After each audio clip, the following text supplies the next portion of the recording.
Okay, good afternoon, everybody. Today is February 18th, 2022. It's Friday, 1:15 Pacific time. Market just closed for the weekend, and it's a long weekend. The market is closed Monday for President's Day. I'll be your host. My name is Scott St. Clair. I'm the manager of the Premium Product Group here at IBD. Here is the disclaimer. Take a moment. We are not licensed here at IBD. We do not offer buy, sell, hold recommendations. So we'll start with the markets, then we'll go to the industry groups. No real changes there. We'll talk about some stocks, and then we'll have the quote of the day. Not much has changed in the markets. It's still not a good tape. So really not much has changed from the previous week. Some things that I saw that I thought were of interest. Here's a weighting of energy in the S&P 500 going back, 30 years or so. You can see in the, 1980, it peaked at 28% roughly and has gone down ever since. And we're at the lowest weighting since at least 1972. I don't know if that is all time, but it's 30 years is long enough. So does that mean it has to change? No, because it's been the lowest weighting for, last year and the year before and the year before that roughly. But that's probably why you've seen a lot of that flow into energy and cyclicals as the money has come out of the high-tech growth stuff.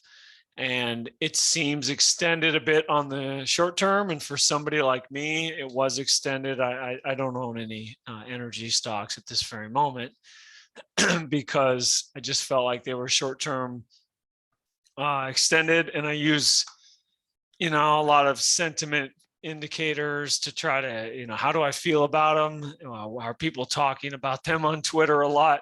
Excuse me. I've kind of lost my voice. I don't know where it went. And because I'm more of a shorter term trader, I tend to step aside if I think, there could be some wiggles. Sometimes that hurts me. Sometimes it helps. Who knows? But the theme could go on for a long time. Even if it were to go back to, let's say 10 years ago in March 09, that would be more than a double. It'd be like a triple to get to that point. So there's potential room for upside in this area.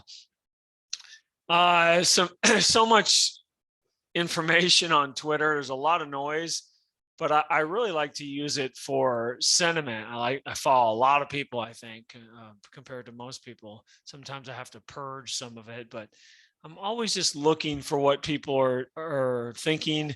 We live in amazing times. Maybe I'm just a dinosaur, but I've never seen a period where people are so willing to share. And that's assuming they're all telling the truth. There's probably some partial truths out there, obviously, but share their portfolios. Everybody wants to tell the world how well they're doing. And there are even people telling the world how poorly they've done. You've seen some posts on people that got really hurt in like GameStop options, etc. But this, and I've hidden the poster for privacy sake. I'm not trying to rain on their parade or stomp on them, but this person was, based on the tweet, a little surprised at the downside that these stocks have had. And I would say you're not a student of history if you're surprised, because if you've read Bill's book, the average leader when it tops, the average move down is 72% when they studied it last. Now, I can't remember how long ago they've studied that. It's probably been a long time. Maybe internally they've redone the studies, but I've never heard anybody dispute that, it's now 60% or something a lot less. So if the average stock goes down 72, that means some go down 50, some go down 85 or even 90. And this list is littered with them. PayPal, UPST, C Limited, Twitter, Affirm, FSLY, all the high growth favorites. And so, you don't know when they're going to go down, but this is not unusual. This is based on history. This happens all the time. That's why you want to study history. And a lot of these names will not come back. They will never see their highs. Can they bounce? Can they make some moves? Of course, but some of them will. But it would be unusual. You'd be on the other side of the probabilities. Here's a excuse me, a slide on ROKU with all the metrics. The last time the price was at 134.5. I thought this was interesting too. Because the price at 134.5 on August 12th of 2019 was on the way up as the market was anticipating all this amazing growth. And the price at 134.5, as we sit there on 217, and now the stock's even lower after they announced earnings, is when all the growth is already there. And I would venture, based on the price action, that if we were to recreate this slide in another year, all those metrics would be worse. The market is a forward-looking mechanism. It's looking ahead. The best information we have is what's happened currently, which is why we look at current earnings and annual earnings and things like that. But it's not perfect, and price is an important factor when you're considering making decisions. So on the way up at 134, here were all your numbers, and on the way down at 134, they're all so much better. And the reason is because the market, for lack of a better word, knew those numbers were coming, and it got in front of them. And maybe it knows what's to come, which is poor numbers on the way. And you can see it here in this last quarter, based on how we calculate it. It's a pretty nasty quarter. So this was on 217. I think this day before the earnings. And now you're staring at 112. So the main thing here is fundamentals are very important, and buying quality companies is that's what we do. But I don't know. I found it ironic, and I was, even for myself, I had a hard time holding ROKU here. I didn't quite understand it or getting it, but on the way up, it felt overvalued. It felt too high. The PE was this, the PE was that. And then on the way down, it's just the opposite.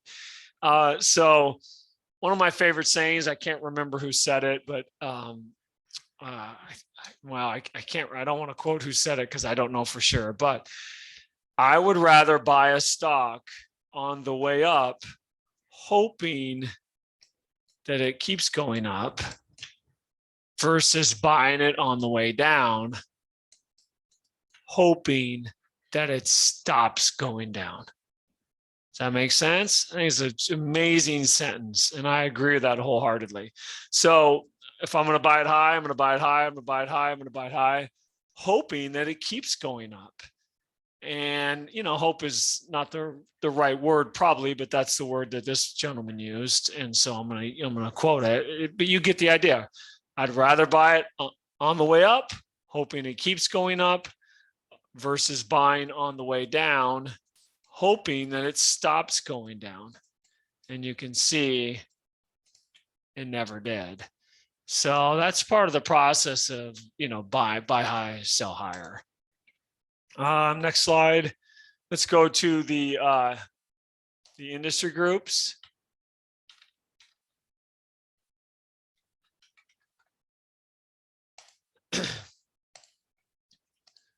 The review industry groups. Let's raise it up. Oil and gas, Canadian energy, coal. There just isn't anything there. It's all the same. I just don't see anything that. Now, what I'll do this weekend is I'll go through this group and I'll scan my eye in this 3-month, 6-month area, looking for a big number.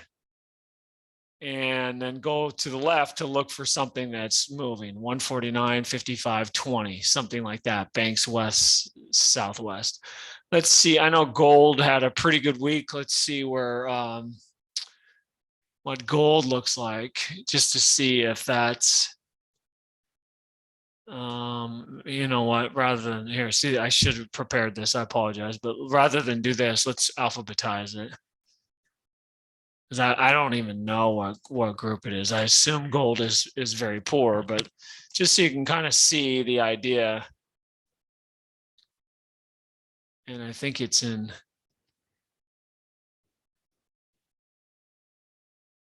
Okay, so here it is. So gold 6 months ago was 161. 3 months ago was 179.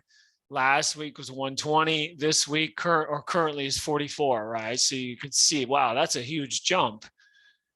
So I would look for that type of delta to maybe explore and look for ideas.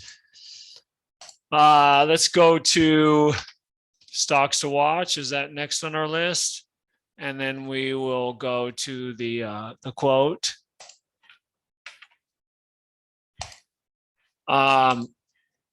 So I talked about Roku. Let's bring up something I talked about previously, the central banks, especially the one in Switzerland, when I showed all the, the fact that I think I read on a follow-up, the average or the every citizen in Switzerland owns like $12,000 worth of Apple or something like that. But they also own a bunch of Facebook and PayPal, and they're just no more buyers in these stocks. So when the narrative changes, these are over-owned, and there's nobody on top of the pyramid to step in and be a buyer, which is why the narrative changed for PayPal, for whatever it is. I don't care what the narrative is. The market voted, the narrative changed, and it's just bled to death, right? If you thought 139 was bad, you're down another 30%, right? Which is why when they gap down, as hard as it is to sell them, you're probably better off just hitting the bid. Look at each time PayPal. I mean, look at all these gaps that PayPal has had on the way down. And so, 310, it's tough to sell at 270, but 270 is a fantastic price because later on it gaps down to 250 or whatever. And then that's tough, but 250 is amazing because later on it gaps down to 200. And then, no, I can't take 139, now it's 100. And that's how you get trapped in something. So my rule of thumb is, let's say I owned PayPal here for whatever reason, gaps down on earnings or whatever it is, whatever the reason might be. I know it's very difficult to sell it, right? Because we're all human, we anchor to previous prices.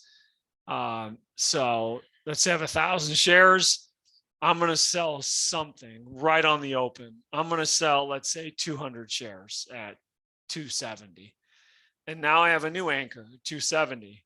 And I really hope that's a terrible sell, because if I sell 200 at 270 and it runs back to 290 and I get that was a shakeout, I got shaken out on 200 shares or 300 shares or whatever the position is. But now it's much easier to get in motion. So if the next day it's 260, I can say, oh boy, that was a pretty good sell at 270. Maybe I ought to do more of that. Sell another 200 shares. And the next day it's 250, sell another 200 shares. And that will help get you into motion. If you're fearful, everybody has this irrational fear because it's all happened to us. We sold, and as soon as we sold, the stock bounced back up. That it's going to bounce as soon as you sell it. And I always say, well, if you believe you have that kind of power to make a stock bounce back, then go ahead and make it bounce back. Sell some. So if you have 100 shares, sell 10. If you have 1,000, sell 100, sell 200, sell 300. If you have 5,000 shares, sell 800. Do something and then see what happens. My experience is most of the time, the saying, the first sale is your best sale, is true. And in this market in the last 12 months, that's been amazingly true. So PayPal, Facebook, there just isn't, there's just nobody to step in here, nobody with any size. And so that's why they can just kind of bleed and bleed and bleed. What's I think, well, let's look at, since I mentioned gold stocks. I mean, Newmont broke out of kind of this pattern here, I guess.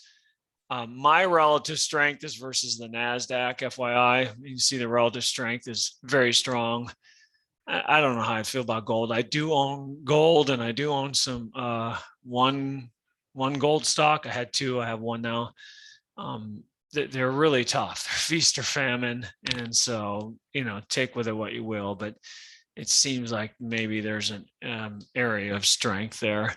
Let me look at my board to see what else I wanted to talk about. CF, that was a stock that was in. It's acting fine. It just, these bars are just too big for me. I just had a hard time holding on to it. So every day it trades in a range of $3 or $4, 3 or 4 in your favor, 3 or 4 against you. It just got kind of hard to own in size if you're going to own size. Tesla, it's not acting that poorly, but it's right off this 40-week moving average. And on a monthly chart, you've got the 10-month moving average, which the stock has held for years and years. So the first monthly close below that would be, like a long-term sell signal. I don't know if that's going to occur in February or not, but it's acting okay considering. But to me, all of these growth stocks look very top heavy. Here's NVIDIA. Great quarter. What was the reaction to the quarter? Not so great. As far as, there are a couple of mining stocks that are not gold related. So FCX is setting up pretty good. Let's go to the weekly. Let me turn the pattern rack on. I didn't have it on. So, there's a cup with handle there. I could even argue that this is some type of cup with handle, and you can see I have a trend line drawn there. If it breaks above that, I already own it, but if it breaks above that, I will buy more. Rio, which is building, I think, a cup with handle now.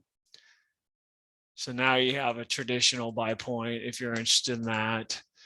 So there are some places to go if you like to be invested, you want to have something.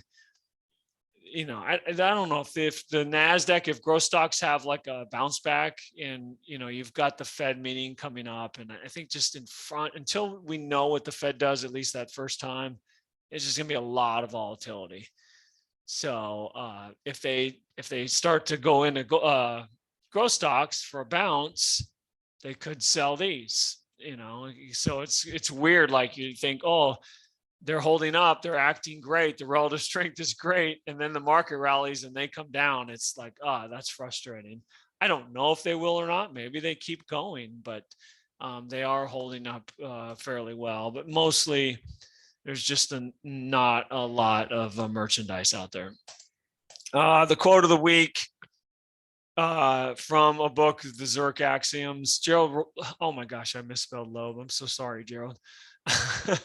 Gerald Loeb's rule of thumb was that you should sell whenever a stock's price is retreated 10 to 15% from the highest price at which you held it. So it's maybe that's too tight for you. You could get wiggled out on some natural reactions on big winners like NVIDIA or Tesla or Apple. But if it retreats 15%, unless it comes back really fast, the good news is it's gone down enough to create a potential new base. So you have a chance to get back in. So you never have to give up on the stock, but maybe you can revisit it. But this rule, if you follow this, will always protect you, barring some catastrophic downdraft. So let's go back to the charts. Think about this rule of 10 to 15%. And, here's PayPal, and you're in it here, and it corrects 10 to 15% and you get out. Okay, well, it gets back in. You can get back in. It makes a new high. Then it runs up, corrects 10 to 15%, and you get out. And then it builds another base. It never works. It builds another base, never works, never breaks out. And then it rolls over. Or if you somehow survive these, 10 to 15% is going to protect you from something like this. It's not perfect, right? Because you're going to get the signal here and you're going to get the signal here. And that's the hard part with the market. Everybody wants the perfect signal, but you're going to get a number of signals before it rolls over. What about ROKU? So if you bought ROKU anywhere in here and, it corrects 10 to 15%, it's going to get you out, let's say here. Then it builds a base. It's not a great base. It's a huge cup with handle. Let's see if we can revisit that. I remember them. Yeah. Okay. So you buy it back. So you paid 200, you sold it at 400. You avoided all this chop, and then it breaks out and you buy it back again. But then, you have the same 10 to 15% rule, or in this case, if you consider it a new position, you'd have a 7 to 8% stop and you'd be out there, and you avoid all this carnage that we're, experiencing all the way down. So you can go through and you can do this exercise with all the great stocks and find that you're going to capture, 60% of the move, maybe sometimes more if it's a really good stock. And, that's nothing wrong with that. We all want top dollar in them, but man, if you gave me every stock that I've ever traded, all the big winners, and gave me 60% of the move, it'd be astronomical, the amount, even 40% of the move. So, NVIDIA, and, it's not going to be perfect. You're going to have some stops and starts, but if you believe in the story, the technicals, the fundamentals are there. You got to go back to the name, but it's going to protect you for something like this. When this finally, when something really bad finally comes to fruition, here's Twilio. It's going to protect you from this. Shopify, it's going to protect you from this. And that's what you're trying to do is you don't know, this could have easily happened in this time frame. You don't know, why does it occur here versus back then? Who knows? It doesn't, the cycle, who knows why that's it. So you might get knocked out of the box and have to buy it back, and then, get knocked out of the box again, but it's going to protect you from a waterfall decline like that. So it's good to have some type of rule. I don't know, maybe 10 to 15 is not, is too tight for you. One of the other guys in that book mentioned another guy that used 15 to 20.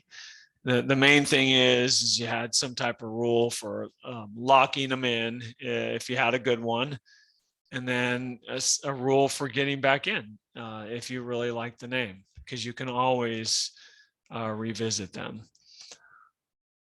All right.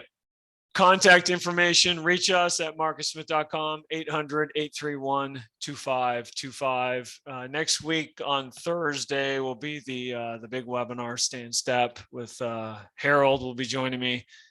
And so we will not have a Stay in Step on Friday. Have a great long weekend, everybody. We will see you on Thursday. Thanks. Bye-bye.